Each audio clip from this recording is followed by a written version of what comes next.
everyone, my name is Aldila Putri Sharifa and I'm an Isma awardee to University College Dublin and I am from Universitas Erlangga. In this video, I will explain to you about one of the modules that I take here, which is the Discovering Ireland Landscape from School of Archaeology.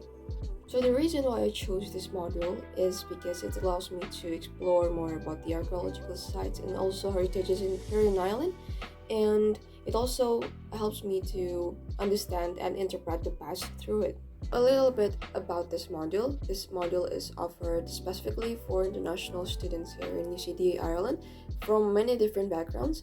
So after the field classes, we will be given the final assignment, which is essay. It consists of 3,500 to 4,000 words. The essay assignment will consist of our interpretation towards the archaeological sites that we are visited. And through this module, we are able to have a first-hand experience towards the archaeological sites and heritage here around Dublin, which we've visited 6 archaeological sites throughout our classes. So through this PowerPoint, I will explain to you about the overview of the module. These landscapes are being read through the analysis of material remains, and it helps us interpret what truly happened in the past at the exact location. 6 of the archaeological spots that I visited are Castle Dermo Monastic Site in Kildare, Dolmen in Brownshill, Ferns Castle in Ferns, Gondola Monastic Site in Wicklow, Dublin Castle in Dublin, and Rock of Cashel in Tipperary.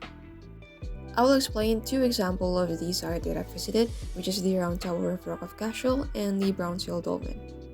The Round Tower is very interesting. It mostly featured on the early medieval churches that I visited. It is almost certainly a product of architectural influences from the Carolingian continent and predicted to be existed in early 6th or 7th century in Ireland. But for the Rock of Cashel Round Tower, it is estimated to be dated around 10th century. This round tower has connection to religious activity, which from the guide's explanation when I visited the site, this round tower is used as bell towers to call religious community to do a praying.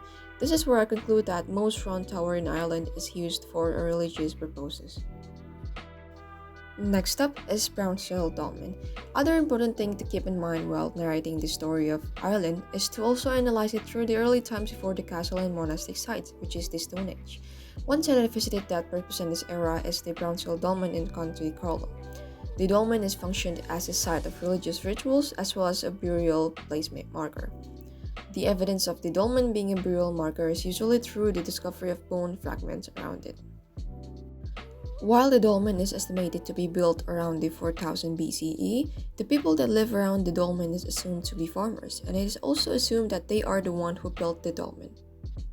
When I first came to the site, I was fascinated by how large the dolmen is, as it is also assumably believed to be the largest one in Europe.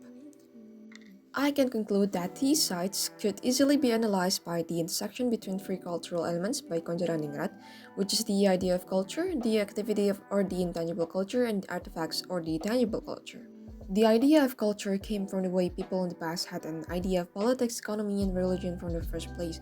This could come from in the form of how people in the past considered to build a monastic site, castle, and stone heritage such as the sarcophagus and dolmen. Secondly, the intangible culture is how people depict their intention in their cultural idea through forms of tradition, and sometimes the tangible culture serve as a medium. The example that possibly represent this second element of culture is the rites that took place in a dolmen.